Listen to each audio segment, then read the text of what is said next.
a seminar today. Our speaker is Yicong Zhu. Yicong was an economics major. She joined us about a year ago. She is coming a long way, and today she's going to talk about AI, multiscale modeling, and platelets and supercomputing. So it's going to be fun. Yicong, please. Okay. Hello, my name is Yicong Zhu. I'm a PhD student from Department of Applied Mathematics and Statistics. Thank you all for joining the IACS student seminar today. It is a great honor to present our latest work, enabling AI accelerating multiscale modeling of thrombogenesis at millisecond and molecular resolutions on supercomputers. This is joint work with my collaborator, Gary Han and Jason Zhang. And this work is under supervision by Professor Yuefan Deng and Professor Peng Zhang. Here is today's presentation overview. First, I will briefly introduce the background and the motivation of our study. Second, I will discuss some related published work and the algorithms applied in our work. In part 3, I will have some detailed description of the multi-cell modeling simulations, including the simulation setup and the data analysis steps. In part 4, I will show some results from several in silico experiments. In part 5, I will discuss the performance analysis of our simulations and the load balancing technique to use further accelerate it. Final will be the summary and some potential work we plan to work in the future. Let's begin. Why we study and simulate the blood clot formation and platelet aggregation process. Cardiovascular disease is accounting for nearly 18 million people deaths globally each year, almost double the deaths caused by cancer. The disorder of thrombosis is the most prominent cause of vitro-related deaths. If that happens in your brain, that may cause stroke. If that happens in your heart, it may cause heart attack. In addition, many clinical studies reported that in severe COVID-19 patients, there are abnormal coagulation caused by the platelet-rich thrombin. In order to better understand the thrombosis, we need to focus on the main player, platelet. The platelet is the smallest one among the major blood cells. As the name shows, in normal state, it is of the discoid shape with diameter from 2 to 4 micrometers. Here is a picture of it. Platelet aggregation is one of the most important processes in hemostasis and thrombosis formation. Many in vivo studies demonstrate that platelet aggregation is a multi-step adhesion process, which largely influenced by the blood the blood flow conditions, involving many distinct receptors and ligands here. The roles of the corresponding receptor ligand binding of platelets are summarized in this figure, and the video shows the role of the platelets of the whole clot formation process. In our current study, we mainly focus on the binding between alpha GP2B3A receptors on the platelet membrane and the fibrinogen in the fluid, which stabilize the platelet aggregates and form the shear-induced platelet thrombin. Besides aggregation, the resting place in the blood will be activated when forming the blood clot, transforming from its original discoid shape to this activated status. The filopodia or protrusion will grow out of its membrane. This process called platelet activation. This activation could be triggered by different pathways, the mechanical pathway and the chemical pathway. Specifically, the shear-induced platelet activation could be triggered by stenosis or a sudden increase in shear. That is why sometimes the implanted device like heart valve could be dangerous. The activated plates will produce thrombin, and thrombin will convert the fibrinogen to fibrin. Fibrin plays an important role in fibrin network construction. It will provide the structural support for thrombus, increases mechanical stability. In summary, our study has 4 main contributions. First, we enable many millisecond scale simulations of thrombogenesis in molecular details with affordable computational costs. Second, we integrate supercomputing, multiscale modeling framework, and AI acceleration algorithm into one complete framework to gain higher simulation speed and maintain the accuracy. Third, we design different numerical models to investigate how various physiological and pathological conditions affect the device thromboembolic events. Finally, we collect and analyze a huge amount of data obtained from our simulation to devise the general law governing the platelet dynamics. In section 2, first, I want to briefly summarize the previous studies on these fields and our contribution to this research area. From section 1, you notice that the thrombosis formation is a very complex mechanism. It consists of several important modules, such as fluid mechanics, coagulation cascade, cell mechanics, platelet activation, and recirculating bonding.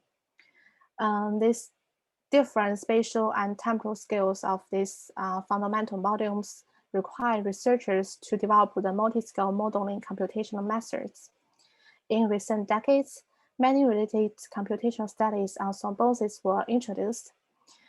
This method could be categorized as 4 methods below here.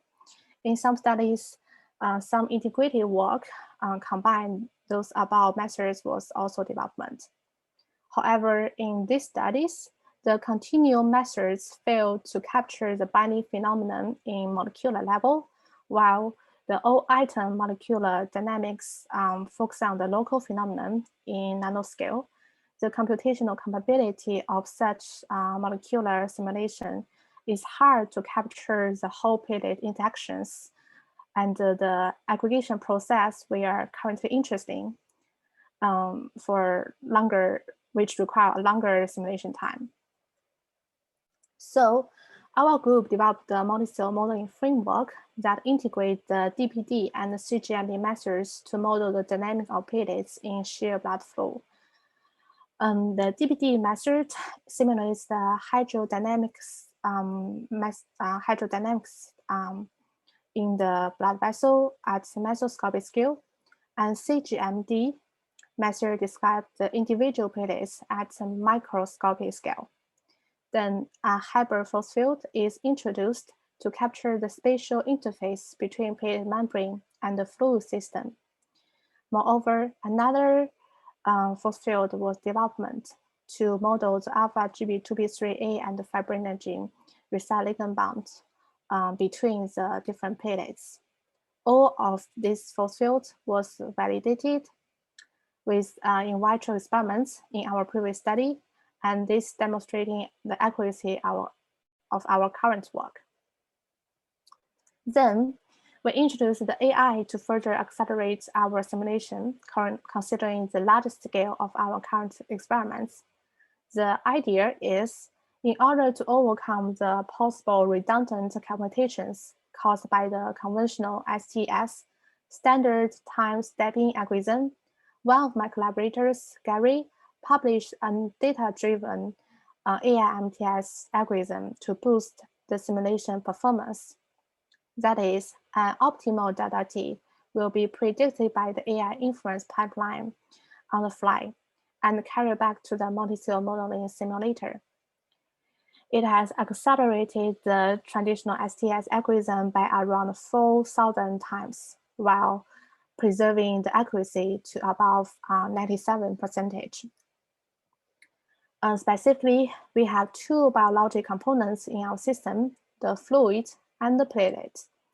Then the multiscale modeling framework assigned with 3 level time steps.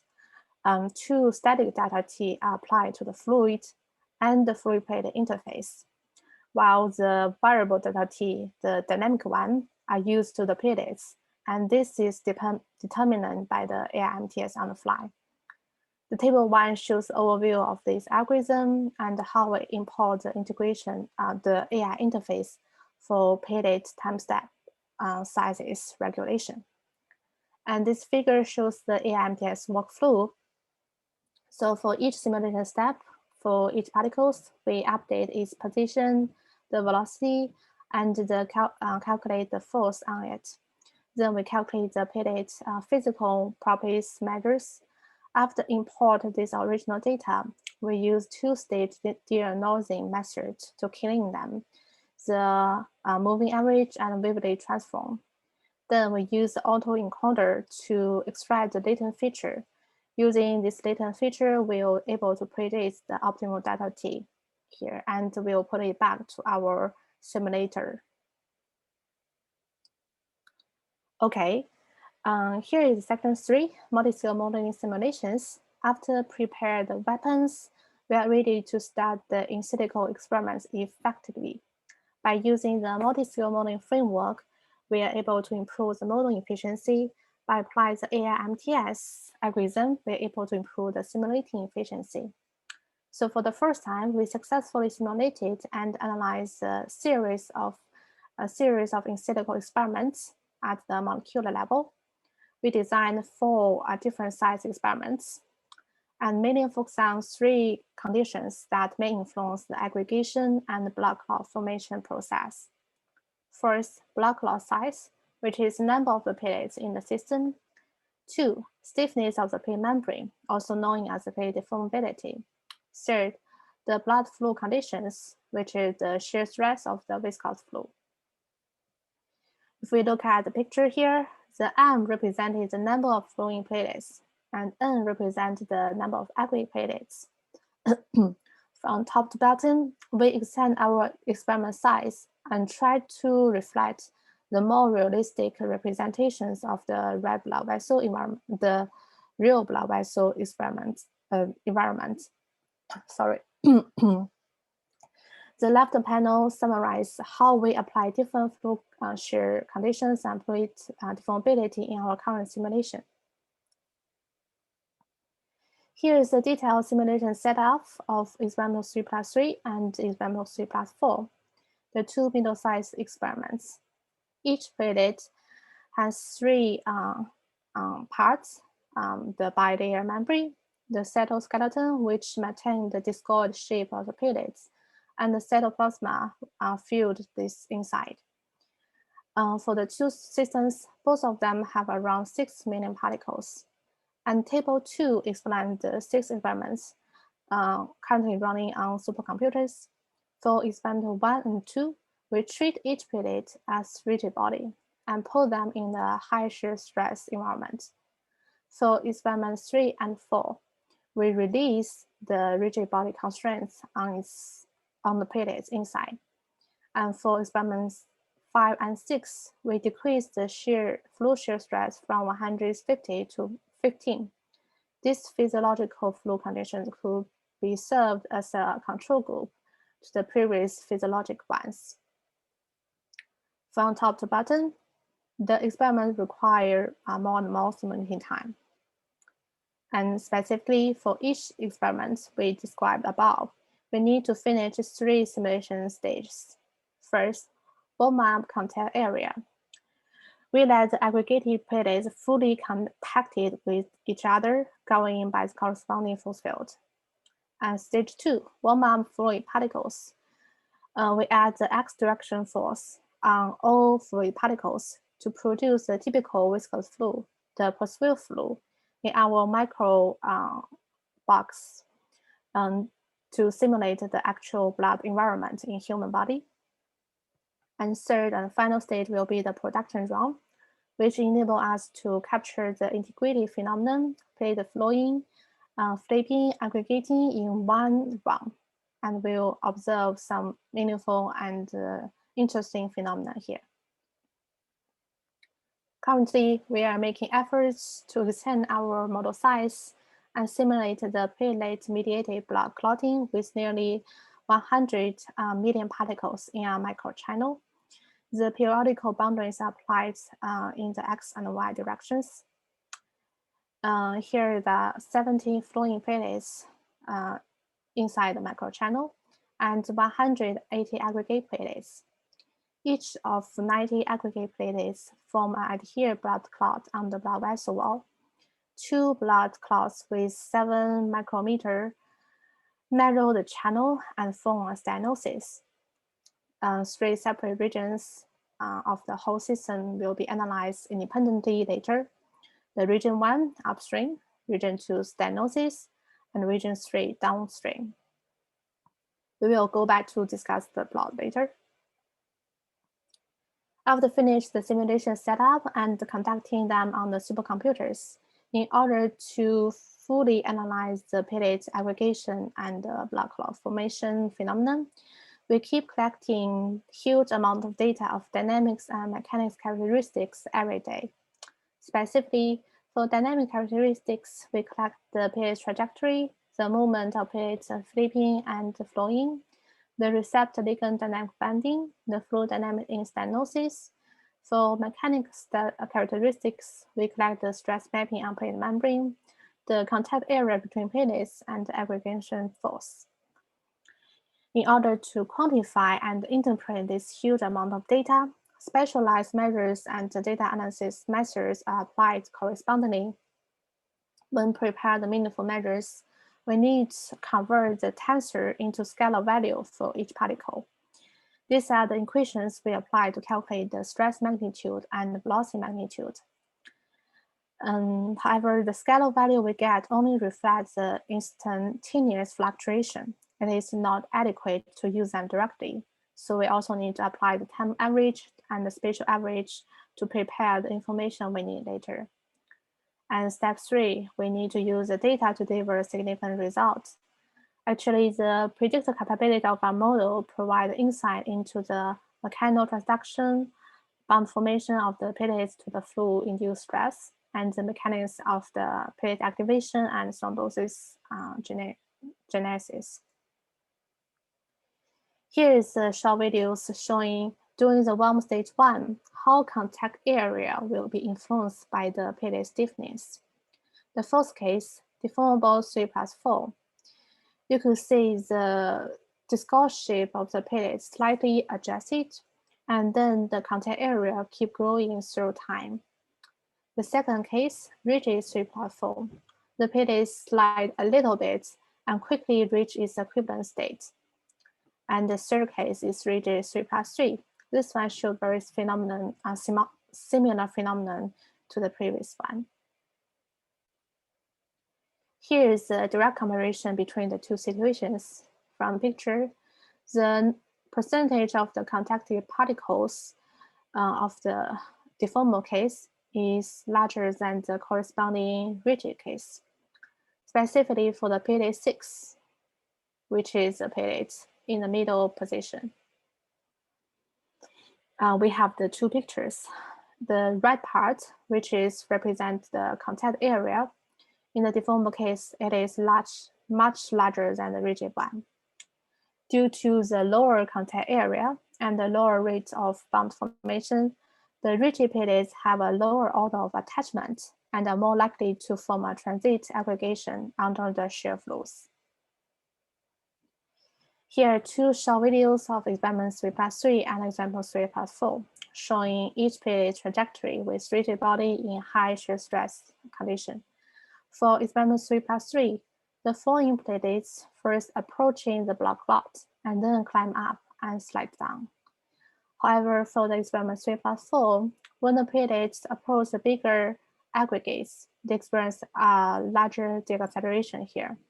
Instead of climbing up, the platelets are passing the aggregates by the side.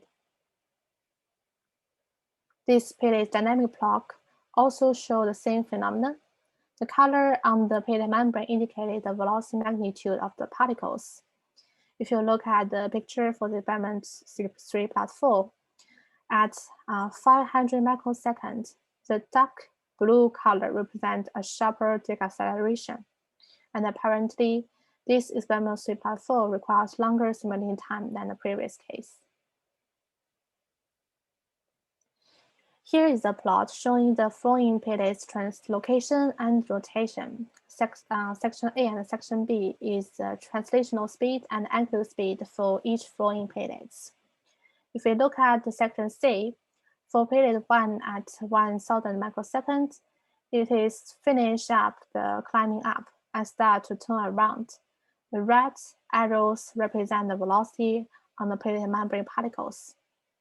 And in section D, For platelet 3 at 500 microseconds, we could find its translocation pattern just climbing up the blood clot.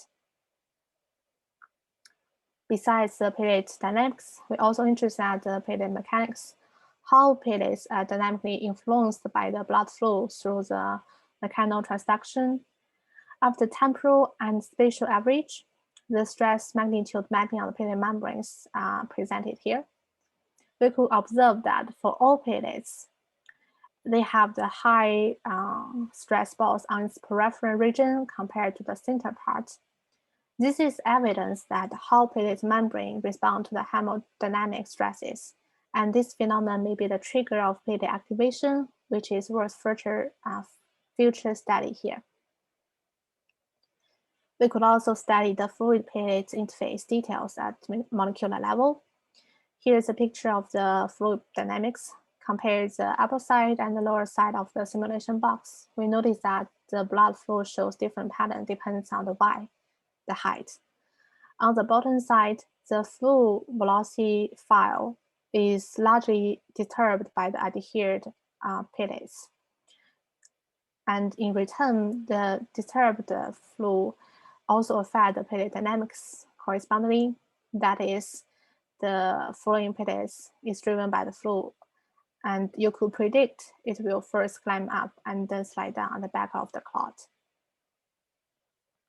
Okay, now let us visualize the larger system experimental 70 plus 108, which simulating the thrombogenesis in the microchannel. In the region 1, we could observe the free platelets begin flowing and flipping. In the region 2, the stenosis, the flow dynamics change dramatically. When talking about the fluid dynamics, in the larger system, the two adhered blood clots narrow the channel and form a stenosis. At the upstream of the microchannel, we notice here is a parabolic velocity field has been fully developed. And when the fluid particle approaching the stenosis section, it starts to accelerate and change its direction downwards. Then after passing the first blood clot, it again turns around, change its direction upwards. And at the exit of the section, the fluid particles begin to slow down. And overall, it will return to original parabolic velocity field. In addition, we also find out the longer tail of the velocity contours behind the blood clot compared to the section in front of that. This is also a very interesting phenomenon to follow up. The fully developed posterior flow is also known as a linear shear stress flow. Since the flow-induced stress is proportional to the velocity gradient, we will get the linear shear stress file, depends on the Y position. If the platelets are near the blood vessel wall, it experiences a higher shear stress, and it will affect the platelet dynamics. Here's the videos of platelet dynamics in the big system. Actually, we could observe, we could consider each platelet as a small experiment and able to visualize the 70 separate platelets trajectories. In region 1, first, all platelets are pushing by the flow and begin accelerating. The platelets in the middle of the microchannel are flowing very faster. You could see the red color. However, for the platelets near the blood vessel wall, they flowing slow, and but they rotate or flip rapidly. In region 2, once the platelets passing through stenosis influenced by the flow, the platelets start to accelerate and rotate. Then the pattern of each platelet dramatically changed. Right now, we are expecting to see if we could observe some platelet aggregation after stenosis in the downstream. Since we applied the periodical boundary condition on the X direction, we were able to continue collecting the data from its big system. As demonstrated in clinical studies, thrombin have the permeable property. We could clearly find many fluid particles are inside the clots and fill up the gaps between platelets. The right figure shows the velocity magnitude of each platelet particles, each fluid particles. We'll use it to approximate the flow flux. Again, we recall this picture. This time we discuss the platelet mechanics for the large system. First, we look at the flowing platelet. We got the same phenomenon here, that is high stresses at the peripheral region compared to the center. Then we discuss the situation for the aggregate platelets in the blood clots. The top platelets actually experience a high stress on its membrane. And for the platelets here, which resisting the viscous fluid, you could find the area exposed to the fluid has higher stress. And for the platelet inside, they have the relatively lower stresses. Why we care about the stress mapping properties? As we introduced before, the fluid-induced stress pattern on the platelet membrane is very important to understand the shear-induced platelet activation. Around 30 years ago, a very famous experiment suggests an important concept of activation threshold. That means, from the result of this experiment, we could conclude if subjected to lower shear stress, it will take a longer time for platelets to be activated.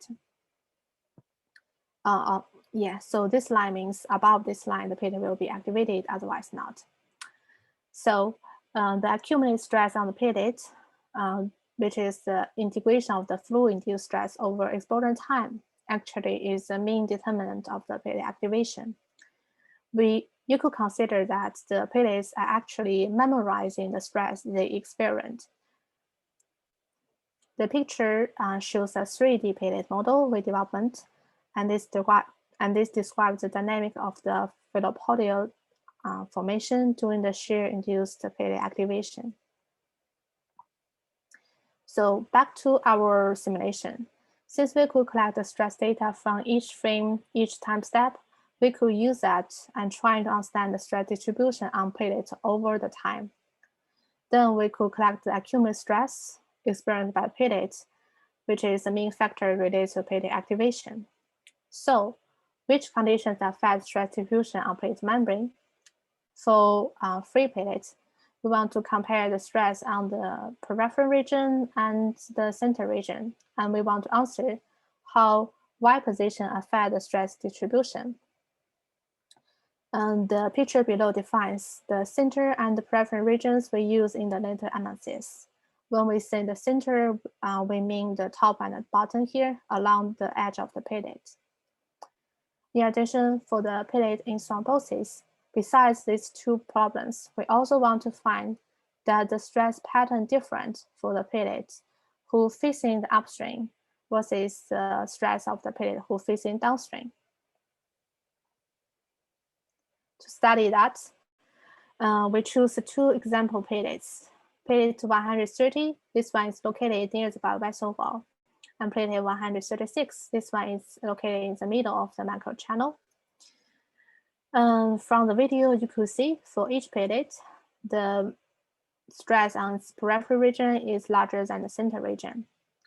And for platelet 130, these two lines represent the 90 quantile and 95 quantile of the stress distribution. These two lines are slightly larger than the ones of platelet 136. We then extract the mean and the 90 quantile for each time step and calculate the accumulated stress as shown in the plots. The accumulated stress on the mean may be hard for us to find the pattern. The accumulated stress of the 90 quantile shows the stress experienced by the platelet 130 is larger than the platelet 136. In addition, since the platelet in the middle section flowing much faster than the platelet near the wall, so when passing the same length blood vessel, it will take longer time for platelet 130 to do so. And then the difference between their accumulated stress will be larger. It may explain how the platelets near the blood vessel wall is likely to be activated. So here's a brief summary for the accumulated stress of the free platelets, and the box plot shows the same results we could observe from these dynamic videos. Then We analyze the accumulative stress on the platelet membrane for platelet at the thrombosis surface. Similarly, we choose 5 example platelets here. Based on the height of platelets, we have 3 groups. Platelet 1 and platelet 5 at the bottom of the thrombosis, and platelet 26, platelet 28 is the middle group, and the platelet 56 is on the top of the thrombosis. The pattern of the stress distribution really depends on the height. If you look at the video of the platelet 1, platelet 26, and platelet 56, we will find a larger difference. Although the stress distribution of platelet 1 and platelet 5 is very similar, but the stress of the platelet 1 is slightly larger than the platelet 5. This similar pattern also happens for the middle group. In summary, for platelet at the thrombosis surface, for each platelet, the stress in the peripheral region is larger than the stress in the center region. For different platelets, the stress of the platelets facing the upstream is larger than the stress of the platelets facing the downstream.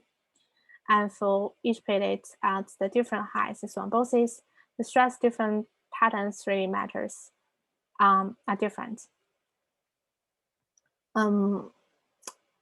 If we look at the accumulative stress plots here, this one, the periphery of platelet 1 stands out, which indicates that for the platelets in thrombosis surface, if it is located near the blood vessel wall and in the clot front side, it is more likely to be activated in the future, and that may explain how the clot is growing in front of the current position. We also notice that right now, this is a pretty straightforward way to calculate the accumulative stress. We present this preliminary result here, and we'll try to design and incorporate some other methodologies and concepts in the future to deliver better results. Okay, so far we presented all the platelet dynamic results for this in silico experiments. Then we are going to the next section, performance analysis.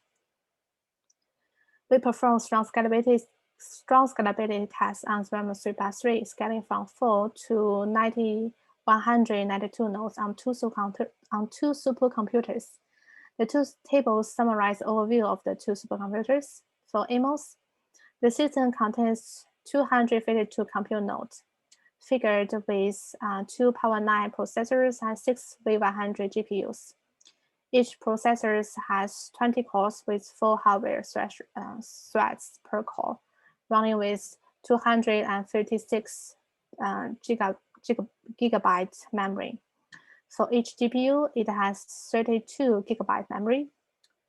We conducted the experiments on 2 CPU-only architectures, CWolf and MOC. We also conducted in a hybrid CPU-GPU architecture, MOSG. We divide the simulation domain into multiple rectangle subdomain to allow the parallel solution of particles. In summary, this figure shows simulation speed in microsecond per day for 3 tacted architectures. Both MOC and MOSG shows quite linear scalability and significantly faster than the CWolf. The best performance of AMOS is 3077 microseconds per day. And we could also find the GPU play an important role in accelerating the computations, resulting speed up from 2.7 and 12.2 over the CPU-only implement. In summary, we further reduced simulation time from around 1 week on CWolf to 14 hours on AMOS.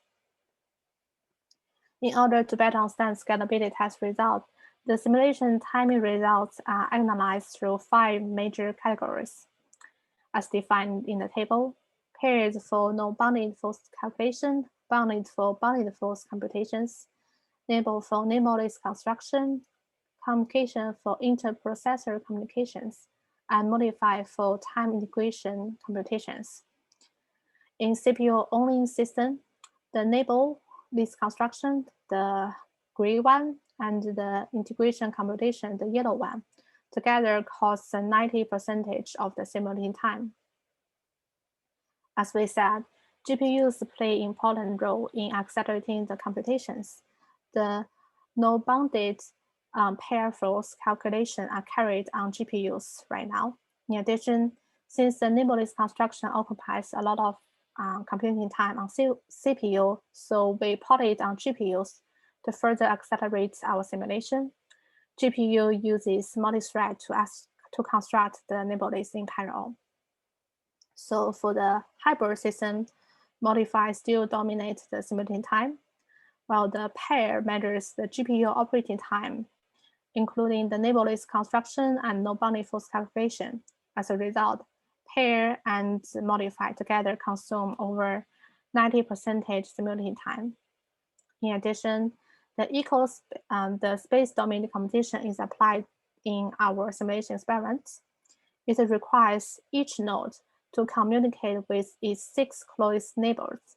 So the computation load and the communication load are proportional to the volume and surface area of a single subdomain, respectively, as the figure shows. With the increased number of the nodes, we reduce the size of subdomain, then resulting the decrease of the communication and computation time. We then discuss the load balancing in our current study. The distribution of particle density is uneven and irregular in our current setup. The figure shows that the particle density map on the XY plane. It indicates the high density at the position of platelets and the low density otherwise for the fluid particles. When applying the equal space domain decomposition, even when adding the number of processors, we still suffer from this situation. From the table 4, we could find that increased number of subdomains reduce the maximal particle count per processor. However, the imbalance factor, which is defined as the ratio of the maximal per particles to its average value, keep increasing all the time. So we want to discuss a possible solution to solve this problem. The method 1, also the default setting, is causing the big load imbalance issue. Since our system is not distributed uniformly, we apply another domain decomposition method, shift. We shift the cutting planes in X and Y and Z to minimize the imbalance factor, and this will help us further accelerate our simulation. I'll show the result here. The table 5 shows that when applying the shift partitioning, the block loss are handled by more subdomains of smaller volume compared to other sections of fluid. We significantly drop the imbalance factors before the load balancing and after load balance. For accelerators of limit memories, such load balancing can help us optimize the memory allocation and fully utilize the computing resources. The new green line represents the result after we apply the method. On the hybrid architecture, we improve the speed up to around 40%. In summary, we report the first integration of HPC, AI, and multiscale modeling for solving a mainstream biomechanical problem of thrombogenesis involving millions of particles. We enable the simulation at record molecular scale resolutions in space and met simulation rates of milliseconds per day. The two supercomputers, the IBM Summit-like AMOS and our University Seawolf are used for scalability tests and production runs with our customized labs package.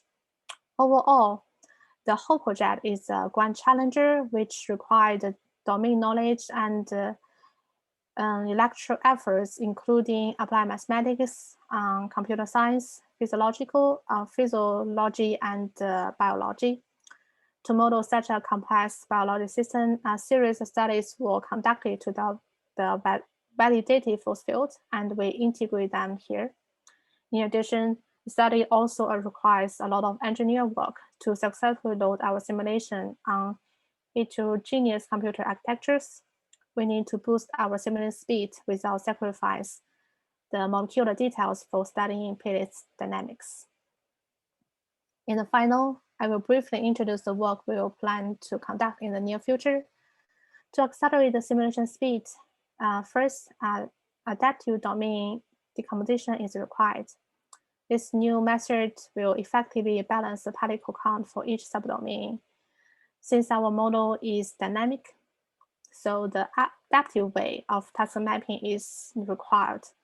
In addition, this computational complexity of the different force fields in multiscale modeling framework and this varied calculation frequency of multiple timestep sizes is introduced by the IACS needed to be considered as well.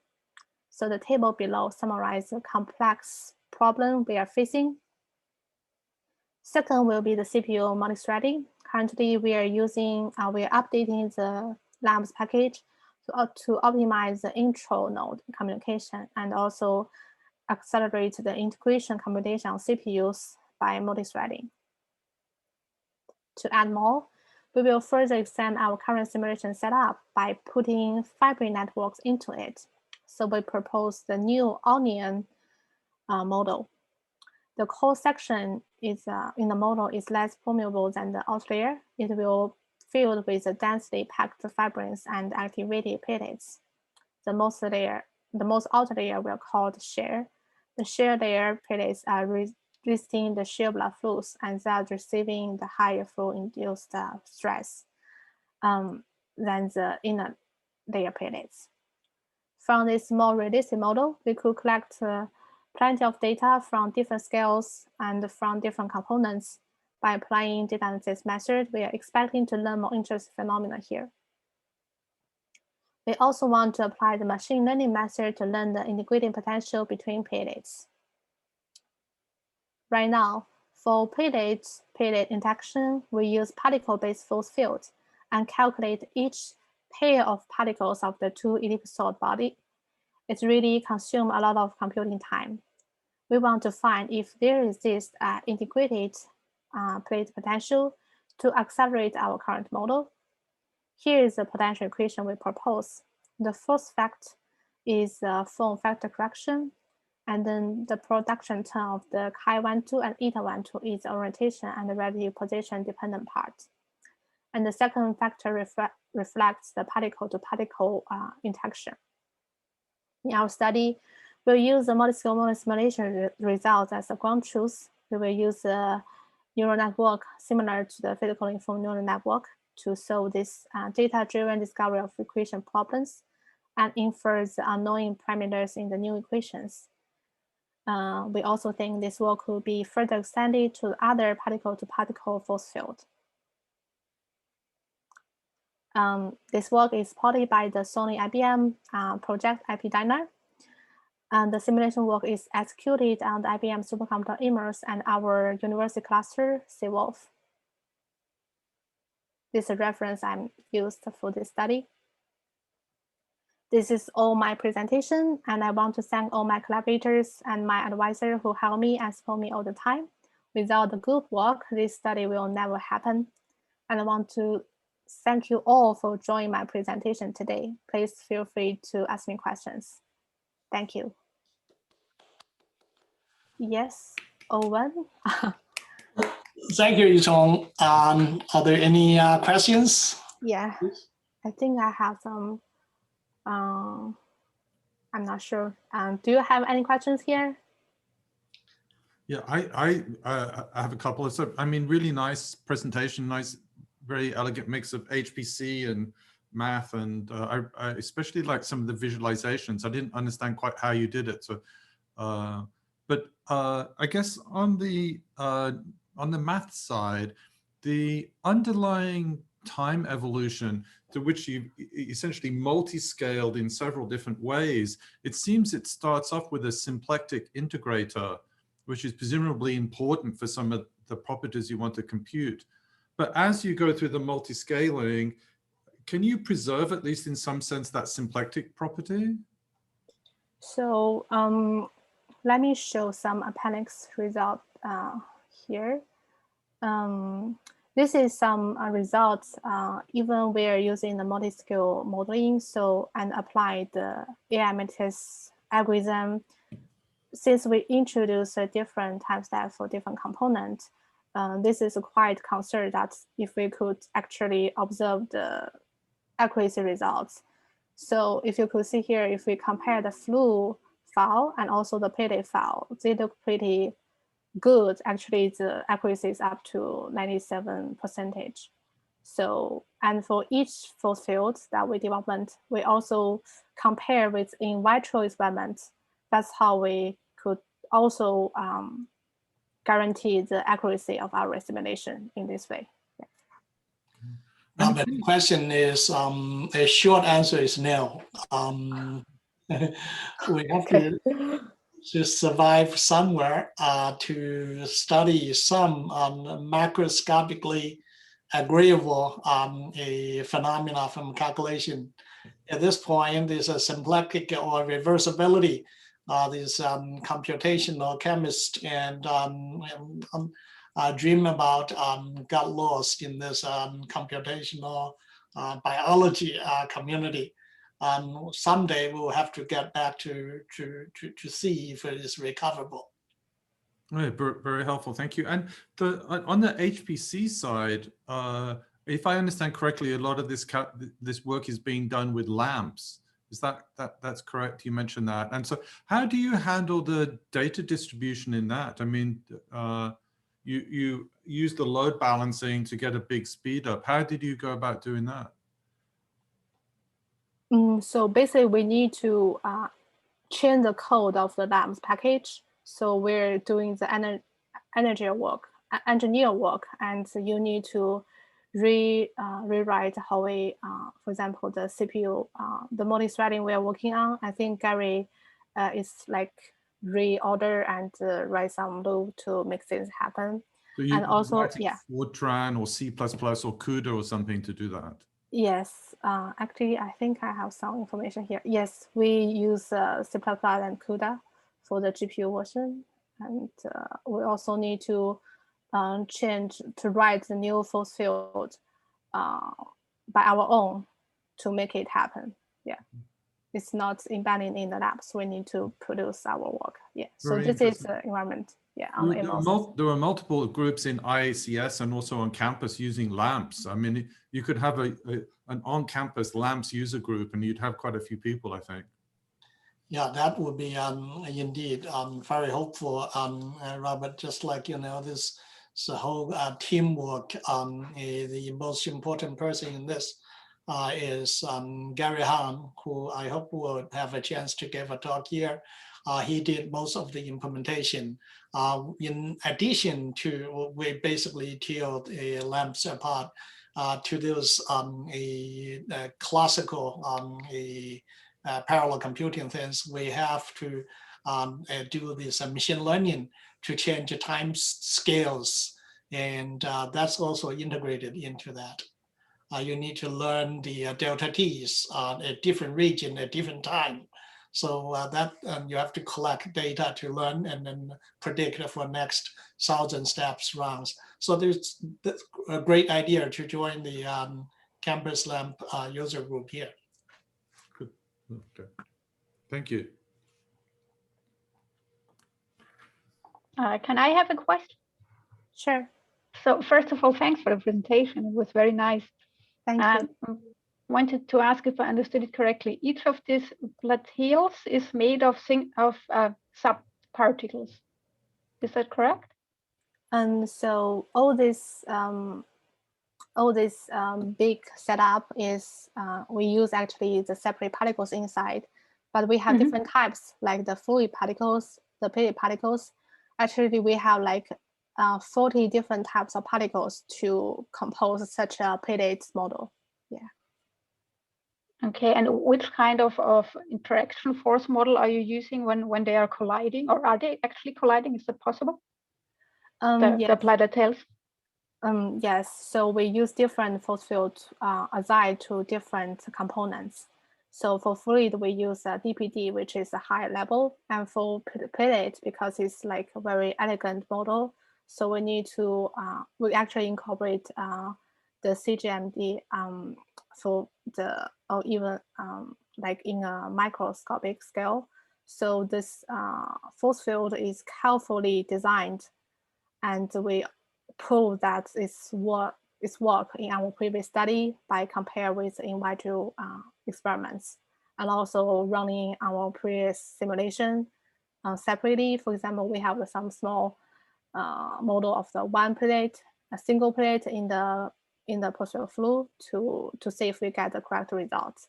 And this work is actually integrate our previous work to make it happen. We're kind of like use a toy model at first, and then we make it more a more realistic representation of the real environment.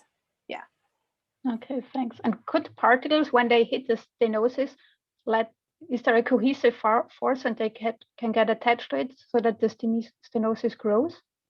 Yes. So first, if you the platelet will adhere to the blood vessel first, and then gradually they will graduate together by incorporate the platelets coming through the blood clot, and during the aggregation they will also activate it, and the activated platelets will also reduce some substance to further induce other platelets to be activated. So it's kind of I would say a very complex system, and we're working on some part of that, some modules. So we'll keep trying to make that happen. I think one of the collaborators also developed the force field, which try to describe the plate adhesion, that how it's interact with the blood vessel wall. Yeah. Okay, thank you. Turns out the interaction with the stenosis is the whole dynamics, and an incoming platelet in the flow can bombard the existing stenosis, and then may get stick to it, or may actually chip away existing platelet in it. So that's a key portion of our study, and study the growth of the stenosis as a result of blood stress, pressure, and other conditions. So that's an interesting one. Another question you asked, Eva, at the beginning on the a multi-scale, Yicong has a very nice slide earlier. She didn't show that. And we get multiple solutions, and then obviously you have to interface the solutions of different portions of the dynamics. So it's 4 different ways of addressing their interactions. And we, as she said, studied single platelet. We studied single platelet for almost 10 years. And figuring that out, now we're getting to the big one. So still, we're pretty shaken if it works. So we just have to test with laboratory experiments. From time to time, we see things that are consistent. Very, very interesting. And can you tell me what time step you're using? That must be very tiny. The time step you're using? Oh, time step size? Yes. Yeah. Oh, that's a good one. There's too many. There is a slide for the MD part for molecular level. You get to it's a nanosecond, and then you can get to 40 times longer, and for approximately a range 40 times to 100 times longer. So there's a multiple different times, so to speak, from nanoseconds to almost microseconds. Of course, not to micro, to a few hundred nanoseconds. Those are the time sizes. This slide right in front of you is the equations we had to solve in different scales. Great, thank you.